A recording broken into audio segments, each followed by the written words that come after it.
Hello, donc moi c'est Inès, la fondatrice de Comuni, une structure d'accompagnement à la réorientation dans l'ESS. Cette vidéo fait partie de toute une série de vidéos concernant l'ESS et la réorientation. Donc aujourd'hui, je vais vous parler de la quête de sens et je vais vous donner 3 étapes pour la trouver dans votre travail. Selon moi, la quête de sens, en fait, ça a commencé déjà depuis quelques années avec les bullshit jobs qu'on retrouve plus facilement dans les grandes entreprises.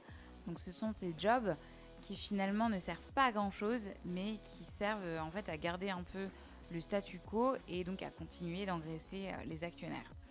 Donc ici, c'est plus la notion d'utilité qui prime.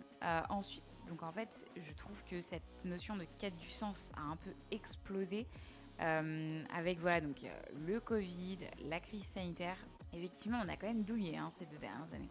Voilà, y a pas mal de personnes qui se sont rendues compte que en fait elles ne voulaient pas rester derrière leur ordinateur toute la journée et qu'elles avaient besoin d'utilité, de sens, d'impact, de cohérence dans leur travail. On dira ce qu'on veut, mais moi je trouve quand même que ces crises ont quand même servi, puisqu'elles ont un peu agi comme un cataclysme justement à la prise de conscience et pour un changement plus positif. Donc voilà, maintenant que j'ai remis un peu les choses dans le contexte, je vais donc vous expliquer, on va déjà commencer par c'est quoi finalement cette recherche de sens. Il faut savoir qu'il y a plusieurs définitions. Finalement, il y a autant de définitions qu'il y a d'individus. Donc voilà, je vais vous en donner quelques-unes, mais sachez que c'est une liste non exhaustive. Et donc du coup d'ailleurs, je vous invite à rajouter votre notion dans les commentaires. En premier lieu, j'ai parlé de la notion d'utilité. Donc ça veut dire quoi ? Ça veut dire que la personne a vraiment besoin d'être utile dans son travail. Donc que ça soit utile auprès de ses collègues, peut-être, utile auprès des clients, ou alors utile pour l'activité en fait générale de l'entreprise. Ensuite, donc, vous avez le besoin de se sentir épanoui dans ses missions. Donc ça, c'est le fait de se lever avec le smile le matin. Du coup, voilà, on a vraiment envie d'aller au travail parce que on fait des choses qui nous rendent heureux, des choses qui nous épanouissent. Ensuite, donc, vous avez la motivation au travail et surtout dans les objectifs. Donc ça, c'est le fait en fait de se sentir challengé par ce qu'on fait, le fait d'apprendre au quotidien, donc voilà, dans ses missions auprès de ses collègues, le fait d'être formé. En tout cas, il y a vraiment cette notion d'évolution. Parce que je pense qu'effectivement, on ne peut pas être motivé si on stagne. Je pense que si c'est toujours la même chose, on a tendance un peu à dépérir. Donc du coup, voilà, cette évolution et donc cette motivation est assez importante. Ensuite, donc là c'est un truc un peu touchy, c'est du coup le besoin qu'il y ait de la cohérence dans le management. Ça c'est quelque chose que je retrouve quand même assez fréquemment auprès des entrepreneurs que j'accompagne. C'est-à-dire qu'en fait, au bout d'un moment, ils se disent que voilà, le management, donc leur hiérarchie, en fait, n'est plus vraiment cohérente dans la prise de décision. Et donc du coup voilà, ils ont un peu une perte de sens. Ils trouvent ça absolument pas logique et donc du coup voilà, ça a tendance un peu à les dégoûter et ils ont tendance à se dire moi je pourrais faire mieux que ça. Donc voilà, du coup si vous avez ce genre de pensée, sachez que voilà, il y a un terrain fertile pour l'entrepreneuriat. Ensuite, donc ça c'est quelque chose qui je trouve devait être la base, mais vraiment, et qui donc du coup aujourd'hui est beaucoup en train d'évoluer, c'est cette fameuse notion d'équilibre entre la vie pro et la vie perso. Donc ça voilà, c'est vraiment le fait de trouver une balance entre les deux. Donc cette balance bien sûr, elle dépend vraiment des individus. Pour moi, l'équilibre entre la vie pro et la vie perso ne veut pas être la même que pour mon voisin. Donc voilà, c'est vraiment quelque chose de très personnel. Et donc, enfin, il y a donc ce qui est aujourd'hui le plus important pour moi, c'est donc avoir un impact positif sur le monde qui nous entoure. Donc voilà, avoir un impact social ou environnemental. Donc ça, c'est vraiment la notion de contribution auprès de la société. C'est-à-dire donc s'engager pour une cause sociale ou une cause environnementale pour du coup pouvoir améliorer les choses et donc aller dans le bon sens plutôt que de contribuer aux entreprises qui vont dans le mauvais sens. Donc voilà, voici ma liste. Donc encore une fois, c'est une liste non exhaustive. Vraiment, la réponse vous appartient. Mais en tout cas, posez-vous les bonnes questions. C'est quoi le sens pour vous? Ça peut être l'ensemble de ces réponses. Pour moi, c'est le cas, justement. Le plus important, comme je l'ai dit, voilà, étant le fait d'avoir un impact social et environnemental à mon travail. C'est pour ça que j'ai fondé Comini. D'ailleurs, donc, si l'ESS, donc l'économie sociale et solidaire, vous intéresse, j'ai préparé une petite vidéo qui va s'afficher ici sur c'est quoi l'ESS. Ensuite, pareil, j'ai vraiment besoin d'avoir un équilibre entre ma vie pro et ma vie perso, qui sont quand même assez entremêlés. Donc ça veut dire que des fois je travaille le week-end, mais quand je travaille le week-end, dans la semaine, j'essaye d'y aller mollo. Donc par exemple de me prendre des après-midi. En tout cas, voilà, c'est très important pour moi justement d'avoir du temps pour moi. Et c'est très important pour moi aussi d'être productive. Donc du coup, c'est pour ça que j'ai un planning qui est quand même assez flexible et qui dépend vraiment de mes humeurs. Après, étant à mon compte, bien sûr, je n'ai pas de problème de hiérarchie. Et c'est vrai que du coup, quand j'avais une hiérarchie, j'avais du mal avec justement ces problèmes d'incohérence. Et donc, ce qui faisait que je ne faisais pas forcément ce qu'on me demandait de faire parce que je trouvais qu'il n'y avait pas de sens.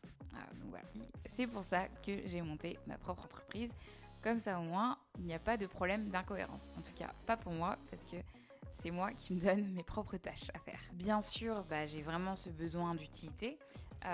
Donc cette utilité, moi, je la retrouve plutôt avec mes clients, donc les personnes que j'accompagne. Ensuite, forcément, le fait d'accompagner ces gens et d'avoir des bonnes relations avec eux, mais aussi avoir des bonnes relations avec mes partenaires, avec mon équipe, avec toutes les personnes avec qui je travaille.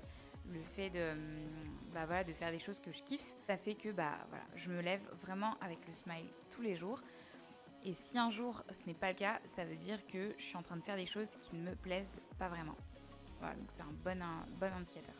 Voilà, donc avant de vous en dire plus du coup sur les 3 étapes à suivre pour retrouver du sens dans son travail, un petit spoiler, cette quête de sens ne se fait pas sans avoir appris à s'écouter. En fait, aujourd'hui dans la société,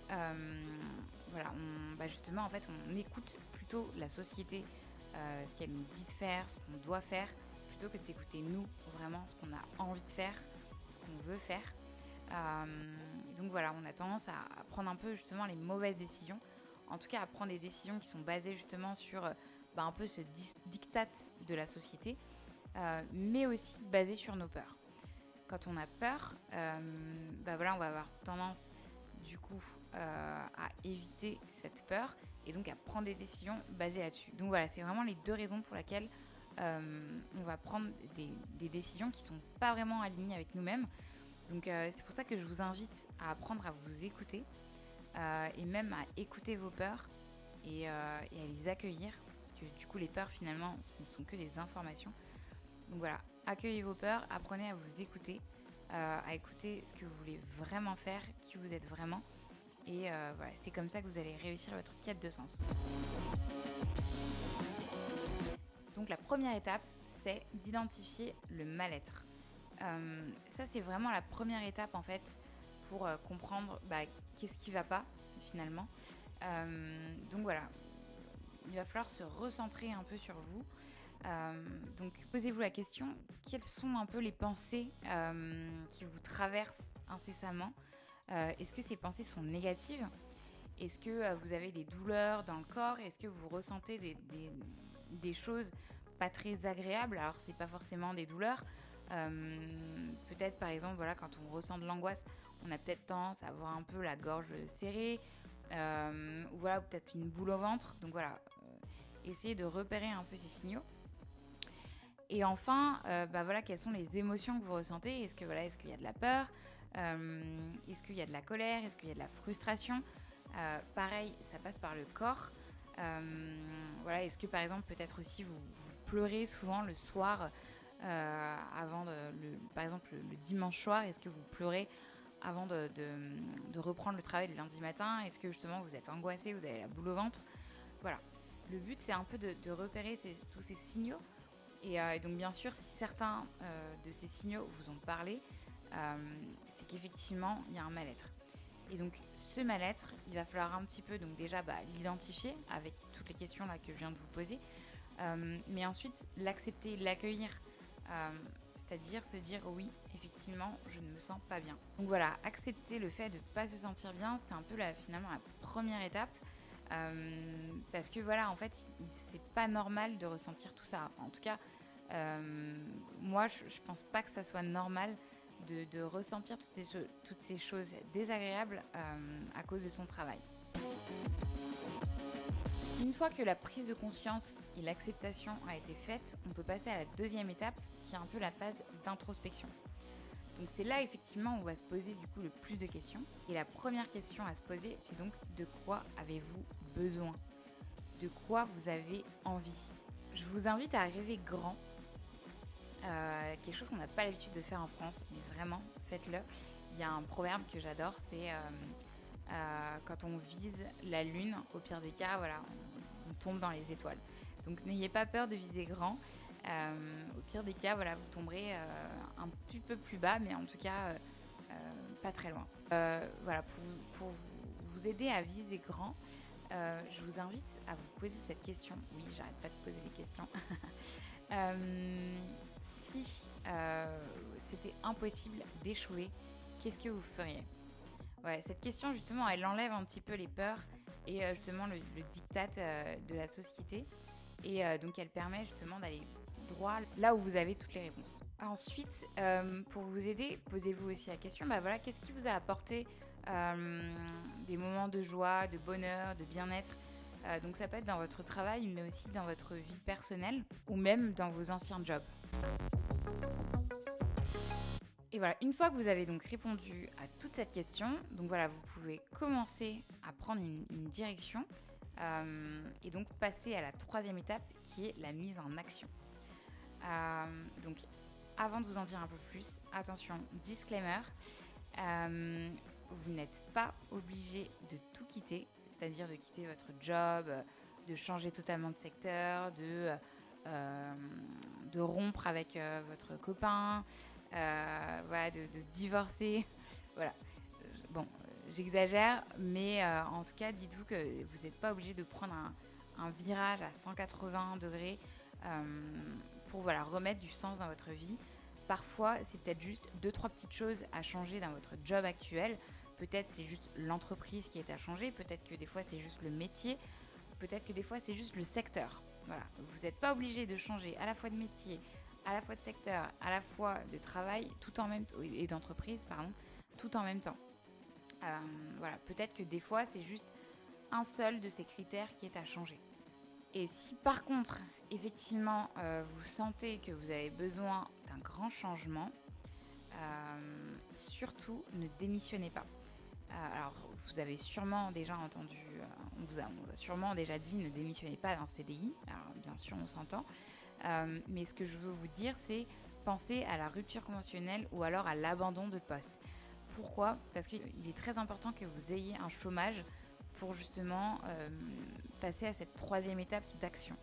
Parce que vous allez continuer un petit peu dans l'introspection, c'est totalement normal. Vous allez tester des choses, peut-être que vous allez vous former. Et donc, en tout cas, vous allez prendre du temps pour vous, pour réfléchir à tout ça, pour explorer, pour tester. Et donc voilà, vous avez besoin de cette sécurité financière, donc c'est-à-dire d'avoir un revenu qui tombe tous les mois. Donc c'est pour ça qu'il vaut mieux être au chômage, comme ça au moins vous ne serez pas en stress du coup de reprendre un autre job derrière et donc que ça soit potentiellement quelque chose qui ne vous plaise pas. Donc demandez la rupture conventionnelle à votre employeur ou au pire des cas, donc faites un abandon de poste. Sachez que l'employeur, il le voit bien quand vous êtes plus motivé, quand vous n'êtes plus aussi productif. Et très honnêtement, garder un employé qui n'est pas productif et qui n'est pas motivé, c'est une énorme perte pour l'entreprise. Donc il vaut mieux négocier justement la rupture conventionnelle plutôt que de garder le salarié en poste. Donc ils vont vous dire oui, démissionne, mais vous n'avez pas envie de démissionner parce que derrière vous n'aurez pas votre chômage.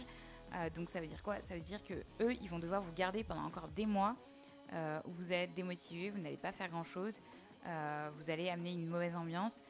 Donc en fait, dites-vous qu'ils y gagnent dans le fait de vous proposer la rupture conventionnelle.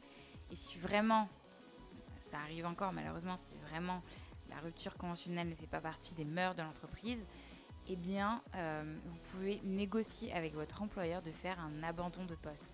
Alors le problème avec l'abandon de poste, c'est que du coup, votre chômage, vous ne pouvez pas l'obtenir tout de suite parce qu'il faut passer par toute la procédure de licenciement.